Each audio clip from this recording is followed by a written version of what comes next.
കരുവന്നൂർ ബാങ്കിൽ നിന്ന് ചിലർക്ക് മാത്രം പണം അനുവദിക്കുന്നതിൽ പ്രതിഷേധവുമായി നിക്ഷേപകർ. ഉന്നത സ്വാധീനമുള്ളവർക്ക് പണം ലഭിക്കുമ്പോൾ പഠനാവശ്യങ്ങൾക്കും ചികിത്സാ ആവശ്യങ്ങൾക്കും പണം ലഭിക്കാതെ സാധാരണക്കാരായ നിക്ഷേപകർ ബുദ്ധിമുട്ടുന്നു എന്നാണ് പരാതി.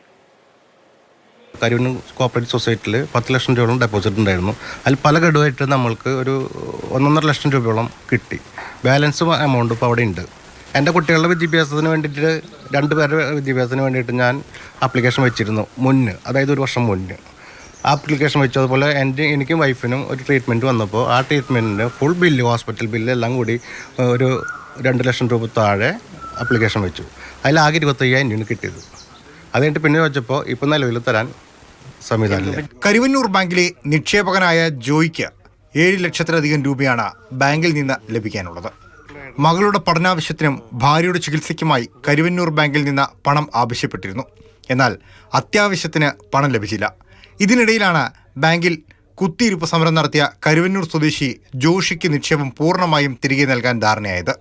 ഈ സാഹചര്യത്തിലാണ് പ്രതിഷേധവുമായി ജോയും ബാങ്കിലേക്ക് പോകാൻ തയ്യാറെടുക്കുന്നത്. അയാൾക്ക് അതിനുള്ള ഡെപ്പോസിറ്റ് ഉണ്ട്, അപ്പോൾ അതനുസരിച്ചിട്ട് ചെയ്തു. ആയിക്കോട്ടെ, കൊടുത്തതിൽ സന്തോഷം, ഒരു വിഷമമായിട്ടല്ല പറയണേ. പക്ഷെ അതേ രീതിയിൽ തന്നെ മറ്റുള്ള ആൾക്കാർക്കും ചെയ്യണ്ടേ. ഇതിപ്പോൾ മോളിൽ നിന്ന് ഉള്ള ഉത്തരവ് പ്രകാരം അവർ പൈസ കൊടുത്തു.